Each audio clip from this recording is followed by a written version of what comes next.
हम आज बात कर रहे हैं वसंत पंचमी की। हिंदू परंपरा में हर चीज की पूजा होती है। मानव के अंदर जो गुण हैं, जो एट्रीब्यूट्स हैं, हर गुण की पूजा होती है। और वसंत पंचमी पर ज्ञान की पूजा होती है। क्या है ये त्योहार और क्या है इसका महत्व? माघ शुक्ल पक्ष की पंचमी तिथि को विद्या और बुद्धि की देवी मां सरस्वती की उपासना की जाती है। माघ शुक्ल पंचमी को वसंत पंचमी कहा जाता है, क्योंकि वसंत ऋतु का जो आरंभ है लगभग इसी समय के आसपास से होना शुरू होता है। और इस दिन ज्ञान के लिए माता सरस्वती की पूजा की जाती है। साल के कुछ ऐसे विशेष शुभ काल हैं जिसमें से वसंत पंचमी बड़ी इंपॉर्टेंट है। और वसंत पंचमी को साल के कुछ विशेष शुभ कालों में से एक माना जाता है।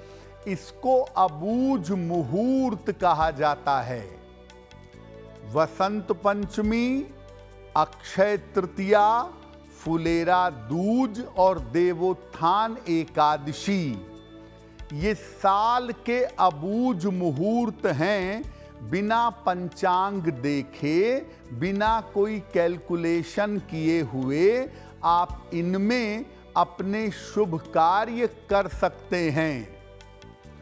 इसमें विवाह, निर्माण और अन्य तमाम मंगल कार्य किए जा सकते हैं। और इस समय ऋतु बदलती है। शिशिर ऋतु समाप्त होती है और वसंत का आगमन होता है। तो वसंत के आगमन के समय वसंत पंचमी पर ज्ञान और विज्ञान दोनों मिल सकता है आपको। जो लोग संगीत के क्षेत्र में, कला के क्षेत्र में, आध्यात्म के क्षेत्र में उन्नति करना चाहते हैं, वो भी वसंत पंचमी पर इसका आशीर्वाद पा सकते हैं। अगर कुंडली में विद्या बुद्धि का योग नहीं है या शिक्षा की बाधा का योग है, तो वसंत पंचमी पर पूजा करके आप उसको ठीक कर सकते हैं। यानी वसंत पंचमी पर आप ज्ञान के लिए, विद्या बुद्धि के लिए, कला संगीत के लिए और आध्यात्म के लिए माता सरस्वती से वरदान पा सकते हैं। देखिए, वसंत पंचमी पर आप पूजा करेंगे, प्रार्थना करेंगे, वो प्रार्थना आपकी स्वीकार होगी। लेकिन साथ ही साथ वसंत पंचमी पर जो ग्रह आपको ज्ञान देते हैं, विद्या बुद्धि देते हैं, उनकी समस्या को आप समाप्त कर सकते हैं और उन ग्रहों को मजबूत बना सकते हैं। कौन से ग्रह हैं जिनको वसंत पंचमी पर मजबूत बना सकते हैं? कुंडली में अगर बुध कमजोर है आपके, तो बुद्धि कमजोर हो जाती है, याददाश्त कमजोर हो जाती है, सही समय पर सही निर्णय नहीं हो पाता। ऐसी दशा में अगर आप माता सरस्वती की उपासना हरे फल अर्पित करके करें तो आपको लाभ होगा। हरे फल से माता सरस्वती की उपासना करना बहुत शुभ होगा। बृहस्पति अगर कमजोर है तो विद्या प्राप्त करने में, ज्ञान प्राप्त करने में बाधा आती है। विद्या और ज्ञान के मामले में दिक्कत आती है।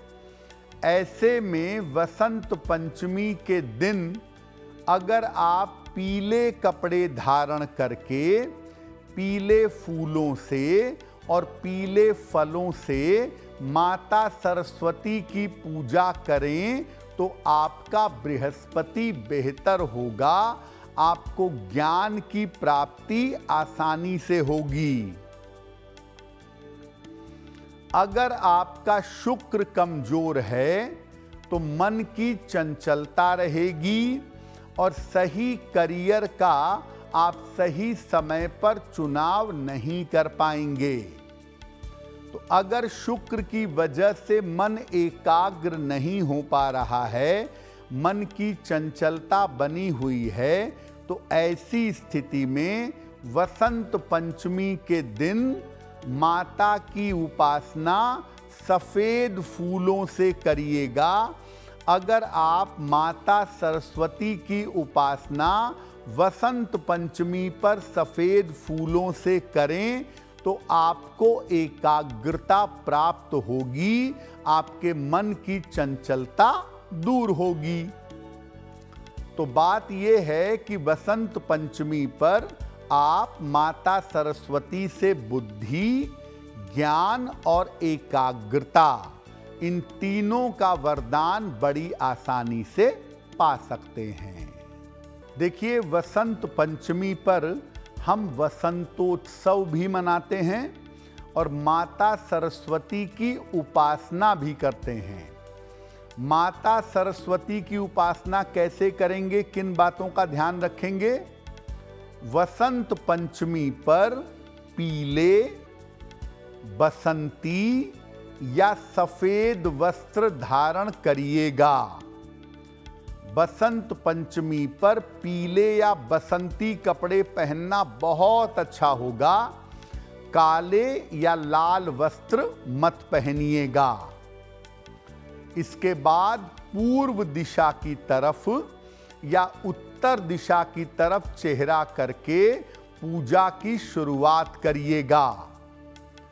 सूर्योदय के बाद के 2.5 घंटे का जो समय है या सूर्यास्त के बाद के 2.5 घंटे का जो समय है, उसी समय में पूजा करना सही होगा। माता सरस्वती को सफेद चंदन और पीले तथा सफेद फूल अर्पित करिएगा। प्रसाद में मिश्री, दही, चावल का लावा, सफेद मिठाई आप अर्पित कर सकते हैं। केसर मिश्रित खीर या बहुत सारे लोग केसर वाले चावल सात्विक बनाते हैं, ये भी आप मां सरस्वती को अर्पित कर सकते हैं। इसके बाद मां सरस्वती का मूल मंत्र है ओम ऐं सरस्वत्यै नमः। ओम ऐं सरस्वत्यै नमः, इस मंत्र का जप करें। या मां सरस्वती की वंदना है, या कुंदेन्दु तुषार हार धवला, या शुभ्र वस्त्रावृता, या वीणा वरदंड मंडित करा, या श्वेत पद्मासना। मां सरस्वती की वंदना है, इसको बोलिए।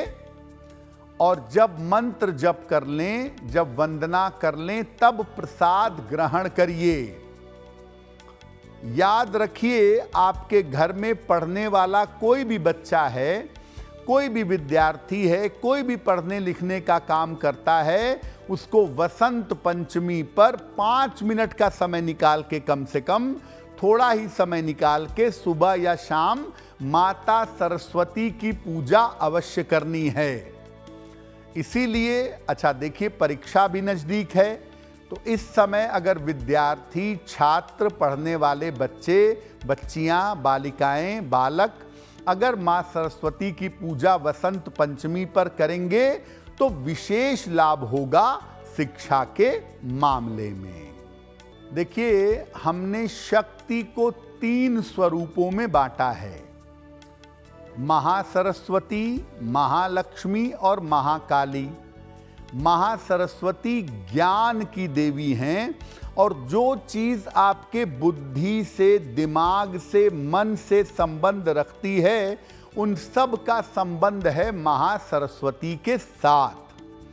तो माता सरस्वती की उपासना से कैसे लाभ होंगे ये भी जानिए।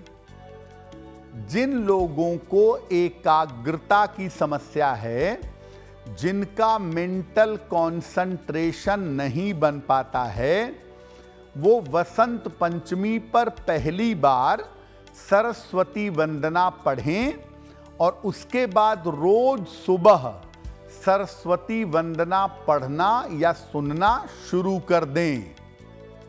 माता सरस्वती का एक छोटा सा चित्र अपने पढ़ने के स्थान पे लगाएं और जब पढ़ाई की शुरुआत करने जा रहे हैं तो हाथ जोड़ के 3 बार बोलें, ओम ऐं सरस्वत्यै नमः। इसके बाद पढ़ना शुरू करें।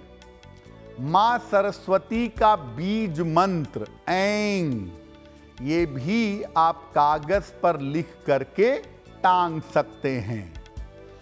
जिन लोगों को सुनने की या बोलने की समस्या है, वो लोग सोने या पीतल के चौकोर टुकड़े पर मां सरस्वती का बीज मंत्र ऐं ये लिख करके पीले धागे में अपने गले में धारण करें वसंत पंचमी पर।